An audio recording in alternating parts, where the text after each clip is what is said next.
Hi, so today I thought I would film a video about my study habits and what works for me best, seeing as spring holidays in Australia almost finished very sadly.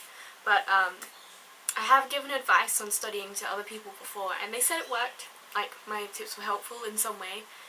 So I thought I would share them and you could tell me what you do and we could connect and be helpful to each other and stuff. So, when the dog shuts up. Okay, ignore the barking dog in the background, but the first thing is, I work out my weakest and strongest subjects, like I prioritize with my studying. So, I put off my favourite subjects till last, because generally I will want to do them no matter what. Like that would be ancient history or English or something I don't find challenging. And then I put my least favourite, like accounting or maths, and I'd do them first, and do them when my mind is freshest. And doing it when your mind is freshest also means working out what time of day it's best for you to study. I prefer to study in the afternoon and early evening rather than later at night, but I know other people would disagree. But basically what I do, as soon as I get back from school, I have a break. Usually I go on the computer for about half an hour until 4 o'clock mostly, and then I turn it off, I get my iPod and I put them into another room so that I cannot have the distraction of being like, oh yeah, I'll just check Twitter while I'm waiting to do something. So I put my computer and my iPod in another room so that I cannot have any distractions or anything. Also, if you do need a computer for your homework, I don't use like my normal one. I have a school computer that school gives me, which has 3G internet, and it like blocks the sites that I would be going on, like YouTube and Twitter and stuff.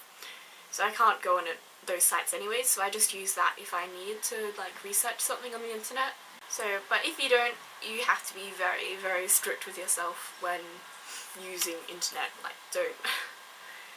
It may seem like you'll be like, oh, I'll just check something quickly, but you won't.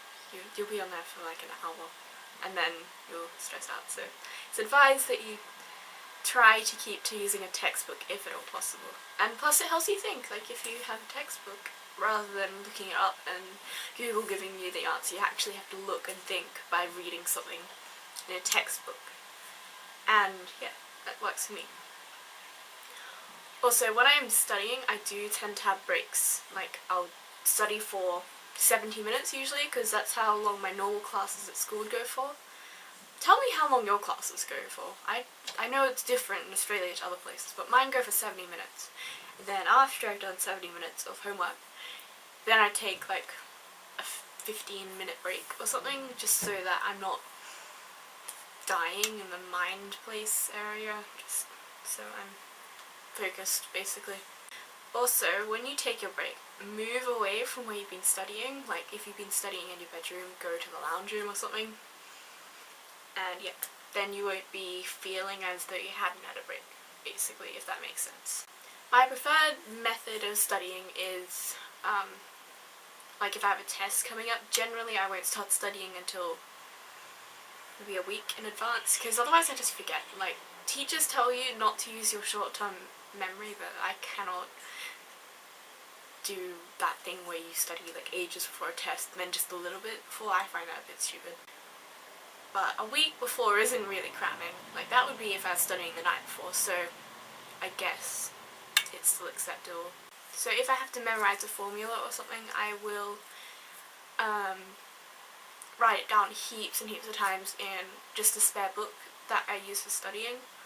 That's another good thing. Use a spare book, like where you write down all your notes, like all your helpful hints and stuff. Assignments are different to like actual test revision.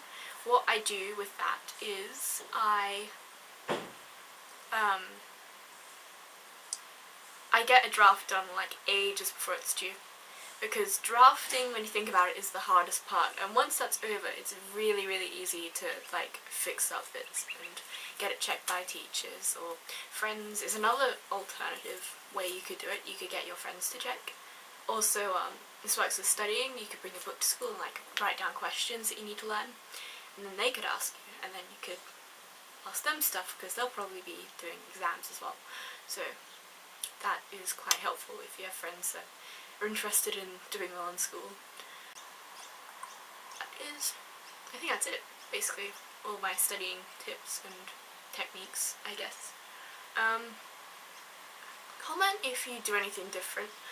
Also, comment how long your lessons are, because comment how many lessons you have in a day, because at my school we have 4 in one day, and I'm confused as to what other schools and places around the world do. I'm pretty sure their school days are longer too.